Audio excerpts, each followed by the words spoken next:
introduction to the M1 carbine, actually. I don't know whether this is the original scabbard that it came in or not, but this was like the one that they had. This one's dated 1945, but it possibly is a remanufactured of that time.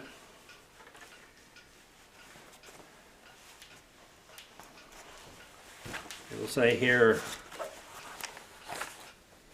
if you can see that, 1945. MD Manufacturing Company. Now we're going to take this little rifle out.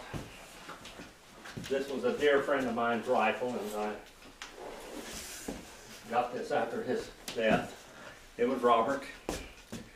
You know, he was saved here when he was 89 years old, a Catholic all of his life, devout Catholic, but he came to know the Lord after I preached the gospel.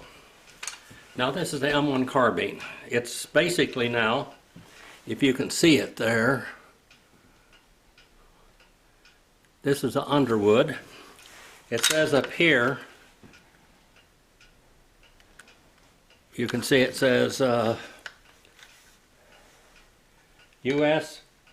carbine 30 caliber, 30 M1 that is, U.S. caliber 30 M1. Now this has a totally different type of piece up here. This has come off of a modern one, not a World War II at all. This is a World War II stock, and in here there was a bottle, was a pan with a lid on it and a dipstick that you could oil your gun with, and it came out on this side, and it was the scabbard.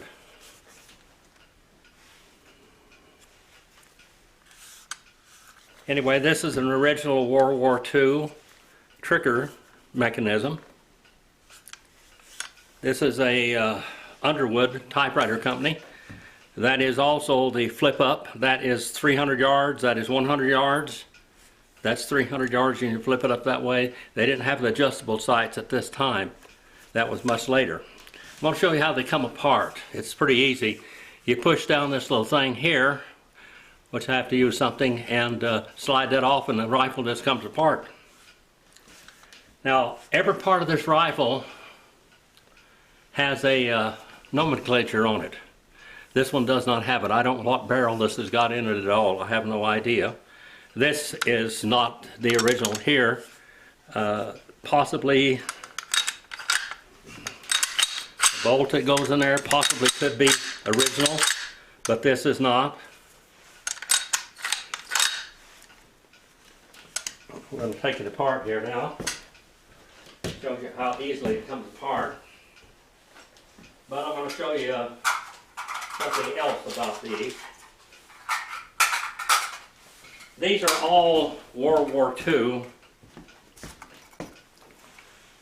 magazines.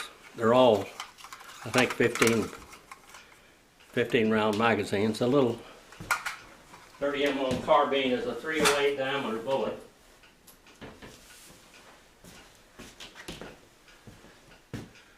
They used to be in the Army. They were full metal jacket. This is a full metal jacket, and then here is a hunting round there with a soft point.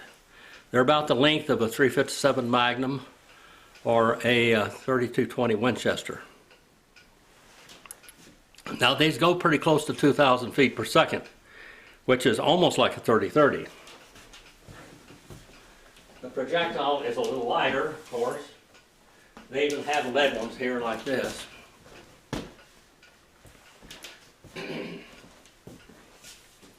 And here are the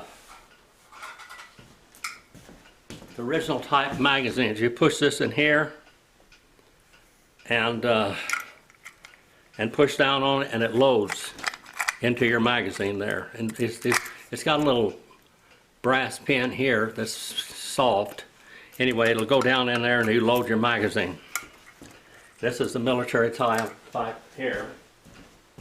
This is a bandolero of shells here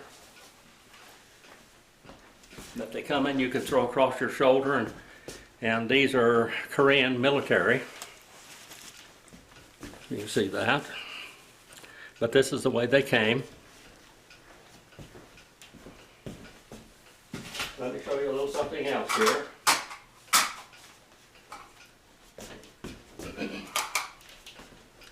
Here are your magazines. These are original World War II magazines now. Go in there like that. As you can see, the mechanism bolt is not locking open at the last shot. These magazines are all World War II, because the newer ones do that. You push the button there and it comes out. We'll show you all 4 of these magazines are original.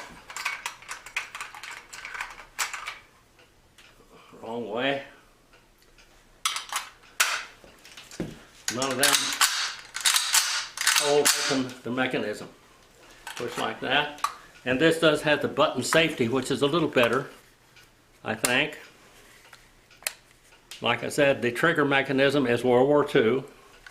The stock is World War II. This is modern.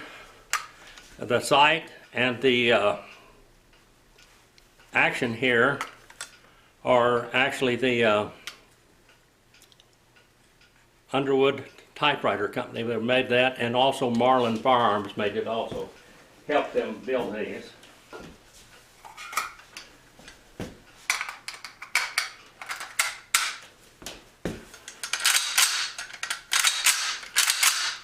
They don't lock open, so these are all World War II, original. My bifocals are betraying me here. Take that out like that. If they had the 20-round magazines, they used to tape them together with friction tape, and they could flip them over like that, and you could have it or 30-round magazines also.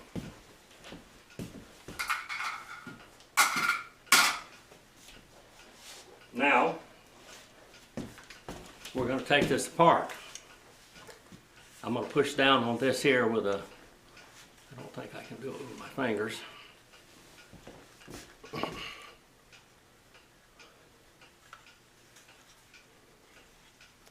Nope, I have to use my knife here to push down on it.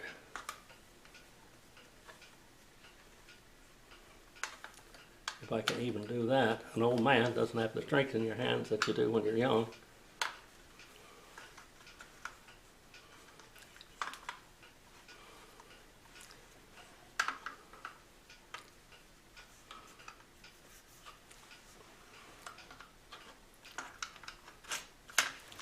Finally, about 30 years ago I could do that much more easily. This comes off. And don't drop it. That's a steel guard up here. And then this comes out like this. That's it. And you have to make sure that the pins doesn't drop out of it.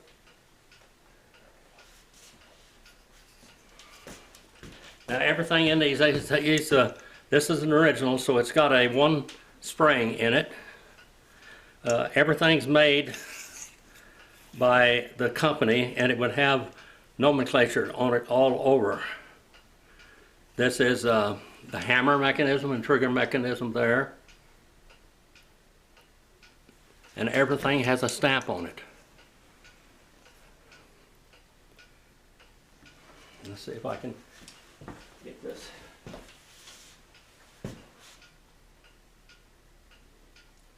It says W on it, or M.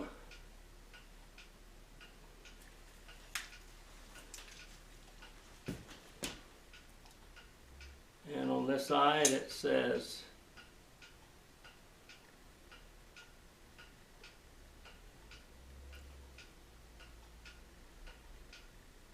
M also, so that was either be, it would probably be Marlin or Winchester, one or the other.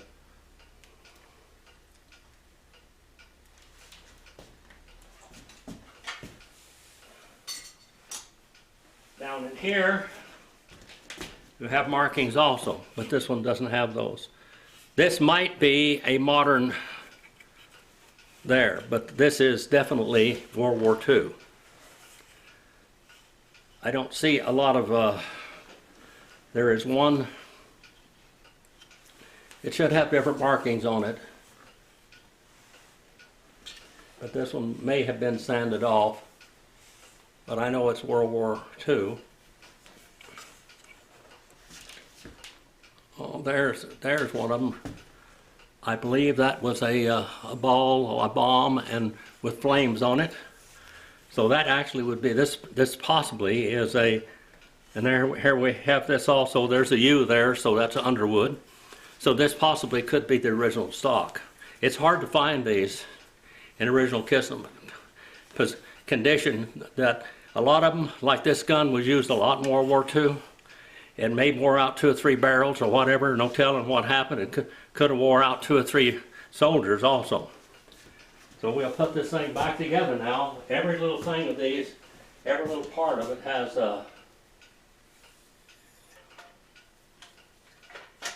some type of nomenclature on it. The barrel, it has a proof mark here on it, that's all. Like I say, it should have what it is up here, on this part of it up here. It's got the original type sight, the sight with the guards on the side. And this guard has been bumped, it looks like pretty hard. But going to the war, who knows how many men this has killed or how many men that held it died during that period of time. Okay, let's put it back together now. This slips in here, like that. This up there. And then we go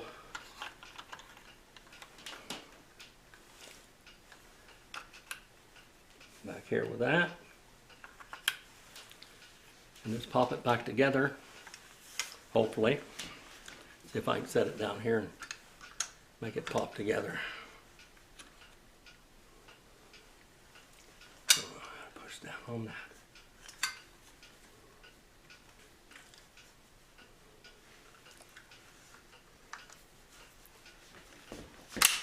There it goes. Now your rifle is back together again. Like I said, I think that this might be more modern. This here is the Action, which is Underwood typewriter company with Marlin Industries as their helper. Like I said, there was a, you can kind of see the bomb and the flames right there on that. I hope I helped you on this. You know, I think there were 10 different makers of these. Winchester and Postal were some of the more collectible, and also Underwood. Underwood was very collectible also. Get back here so you can see this a little bit. Anyway, I am proud to own this little piece of history. Even though it is not all there, it shoots fairly well. They were accurate or deadly at 300 yards. That is a little peep sight there. I'm not real fond of peep sights, but they put them on almost all military. There's the 300 yard, it's a little higher. 100 yards, 300 yard, and then the later ones had all kinds of adjustment to them. The one that I had that I showed to you before that was from General Motors, that one there had all the parts, it was all matching and everything else. Those rifles are worth, the guy told me today, up to $6,000. Please like and subscribe and come back again, and we'll try to do more of these shooting videos for you and gunsmithing, and I've shown you how to load the 8.15 by 43R shells that I had to make. Basically, I used 30-30 brass, 32-40 brass, 25-35, and 6.5 by 53R brass. All that used, I think I had some loaded up with all that brass. Thank you very much for watching. Please like and subscribe and come back again.